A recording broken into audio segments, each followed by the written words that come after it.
Salam budaya. Terima kasih telah meluangkan waktu dalam platform baru Dialog Lensa di Padepokan Seni Bagong Kusudiarjo yang fokus pada proyeksi fotografi. Kami persembahkan alih wahana Dialog Lensa dan sajian proyeksinya yang berjudul Bersiar Sinar. Acara Dialog Lensa kali ini dapat terselenggara dengan dukungan jejaring mitra kami, yaitu tim kurasi Doni Malistia, Prasetya Yudha, dan Kurnia Yamil Fajar. Kolaborator ahli media, Krishna Eka Putranto, Aditya Krishna, dan Hengga Tiasa. Serta kolaborator fotografi, Sokong Publish, editor Kurniadi Widodo, dan fotografer kontributor edisi Karantina. Atas kerjasamanya yang sangat berharga, kami ucapkan banyak terima kasih. Alih wahana ini merupakan keberlanjutan kami dalam fasilitasi ruang kreatif seniman dan akses pada kesenian bagi Anda sekalian. Terima kasih kepada Anda yang telah berpartisipasi hingga saat ini. Semoga kita dapat berjumpa dan menyambut euforia interaksi seni di PSBK mendatang dengan lebih baik. Selamat menonton.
Di tengah pandemi COVID-19, warga RT 02 RW 03 Kelurahan Jomblang, Kecamatan Candisari, Kota Semarang, Jawa Tengah, tak segan untuk berbagi dengan sesama. Mendirikan dapur umum dan memperbolehkan siapa saja makan dengan gratis adalah cara yang mereka pilih untuk berkontribusi terhadap sesama di tengah pandemi. Awalnya berasal dari swadaya masyarakat, namun kini pemerintah setempat sudah memberikan bantuan. Donasi dari ibu-ibu warga, ya, donasi, ada yang mendonasikan sayuran, ada yang mendonasikan lauknya. Nah, kita kelola sehingga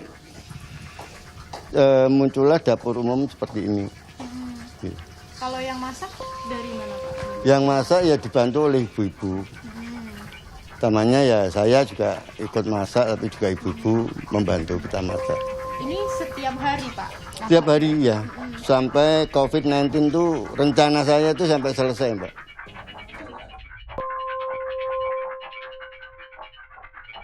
Makanan apa aja ya yang paling banyak atau paling sering dikonsumsi orang-orang di kala pandemi, dan apakah ada yang berubah pola konsumsi keseharian sebelum pandemi dan ketika pandemi terjadi saat ini? Dan apakah ada makanan, minuman yang sebelumnya belum pernah dikonsumsi dan saat ini dikonsumsi ketika pandemi? Buat saya, ketika pandemi ini berakhir, mungkin orang-orang lupa bagaimana pandemi ini pernah terjadi dan saking bahagianya lupa cara mengingat. Dan buat saya, karya foto saya ini bisa saya lihat ulang sebagai upaya saya untuk mendokumentasikan memori seseorang atas pandemi yang dilaluinya melalui makanan.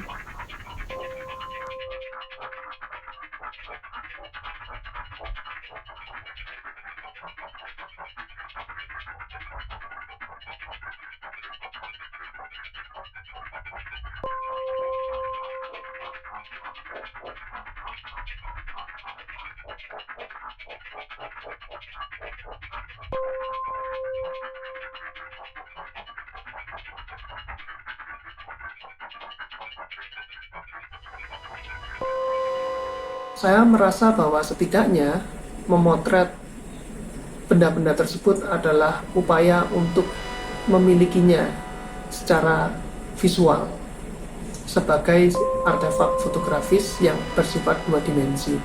Ketika mengerjakan proyek ini, membawa saya untuk melihat kembali ruang lingkup kecil di sekitar saya, sekaligus menyadarkan diri saya atas kepemilikan terhadap benda-benda. Banyak barang yang bahkan saya lupa pernah memilikinya. Dan saya menyadari ada jejak-jejak domestik pada benda atau alat perangkat yang menjadi kepanjangan tangan saya sehari-hari. Mereka tidak lagi menjadi sebuah alat, objek, atau produk. Pada benda-benda tersebut, mereka memiliki karakternya masing-masing yang terbentuk dari proses yang kami alami bersama, yaitu proses yang terjadi pada benda itu sendiri selama berada di ruang kecil apartemen ini.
Awalnya proyek ini memang saya rencanakan untuk menjadi sebuah buku foto yang nantinya akan menjadi kado ulang tahun ke-13 anak perempuan saya.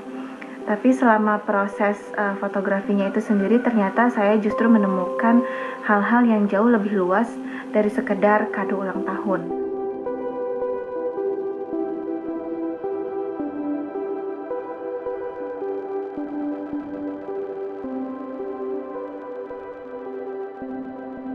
Selama pandemi ini kami bangun lebih awal untuk mencari matahari, bersantai, jalannya juga jauh lebih santai, waktu yang kami habiskan juga lebih banyak, sehingga akhirnya saya merasa bahwa melalui motret selama karantina ini seperti bonding bersama Aluna, yang hari-harinya mungkin memang sudah saya lakukan, tapi bobot nilai kegiatan yang saya lakukan pada saat pandemi ini terasa lebih bermakna gitu.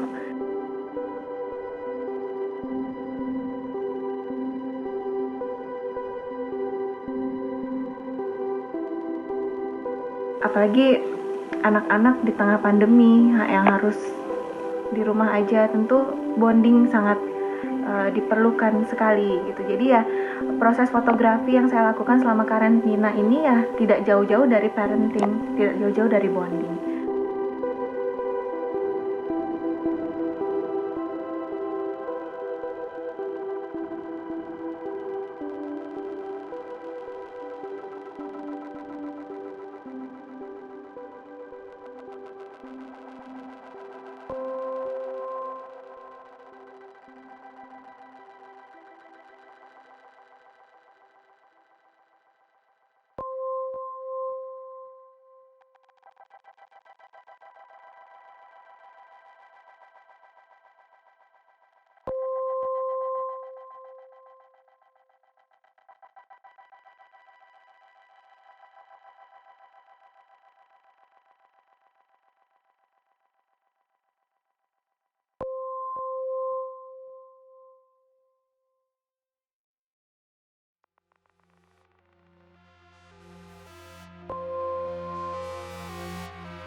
Jadi pada bulan Februari dan Maret seperti kita tahu bersama bahwa pemerintah dengan sengaja menutup-nutupi informasi dengan tujuan untuk agar masyarakat tidak panik. Nah, narasi-narasi yang diangkat oleh pemerintah adalah narasi-narasi yang menurut saya cenderung menggampangkan dan mengaburkan resiko utama dari virus ini, bahwa virus ini bisa ditanggulangi hanya dengan cuci tangan, jaga jarak, dan kemudian pakai masker. Padahal kan sebenarnya dari sisi resiko kita jangan sampai membuat sistem kesehatan kita over capacity. Nah, dari situ malah muncul fake positivity, yang artinya masyarakat jadi acuh tak acuh. Dan mungkin sampai sekarang ya ada kecenderungan acuh tak acuh di masyarakat. Sering sekarang mendapatkan kasus dengan COVID-19 positif dalam keadaan yang sakit ringan, sehingga merasa tidak sakit, atau bahkan tanpa gejala sama sekali. Terutama pada kelompok umur yang masih muda. Seringkali karena kondisi fisiknya, seringkali karena kondisi imunitasnya jauh lebih baik, maka tidak memperhatikan menjaga jarak, sehingga dia membawa virus ini tanpa gejala dan kemudian menularkan kepada keluarganya. Menghimbau kepada masyarakat kami yang di luar daerah untuk sementara tidak boleh untuk mudik dulu. Terus kami juga mengadakan jam malam untuk sampai batas waktu jam 22. Terus nanti ada mobil keluar masuk di dusun kami melakukan penyemprotan. Jadi tidak memandang itu warga atau dari tamu yang masuk ke dusun kami, tetap kami semprot semuanya. Masyarakat ini sekarang sudah mulai hati-hati terhadap pendatang. Ketika masyarakat sudah mulai hati-hati terhadap adanya pendatang, itu menunjukkan bahwasanya masyarakat itu sudah sadar untuk kesehatan wilayahnya, sadar untuk mereka untuk menangkal jangan sampai coronavirus itu masuk ke dusun itu. Sementara itu, untuk mencegah penyebaran virus corona, warga desa Cokonalan Lor, Kasihan Bantul juga menutup akses jalan menuju perkampungan warga. Warga juga membentangkan spanduk larangan masuk ke wilayah desa Candi Binangun. Warga yang tinggal di sekitar pasar tradisional Bantul juga melakukan penyemprotan burung-burung yang diperdagangkan oleh para pedagang dari luar daerah karena dikhawatirkan menjadi pembawa virus dari luar daerah.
Saat ini kami berdua sedang di dalam fase LDR atau hubungan jarak jauh. Saya sendiri di Depok untuk kuliah, sementara Lia bekerja di Kuala Lumpur. Oleh karena LDR, kita berdua sering kali berkirim foto.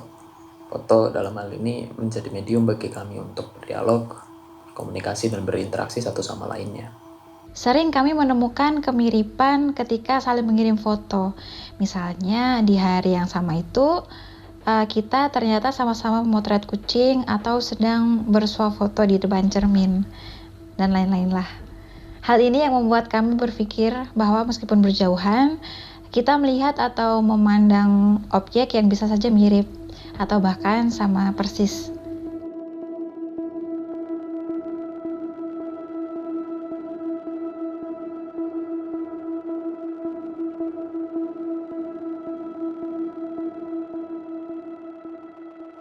Di antara jarak fisik ini, ditambah ketidakmenentuan situasi yang dihadirkan oleh COVID, berkirim foto tidak hanya menjadi cara kami berdua untuk mengobati kerinduan satu sama lain, tapi ia juga menjadi penanda bahwa kami masih aman di tempat kami masing-masing, bahwa kami berdua masih hidup.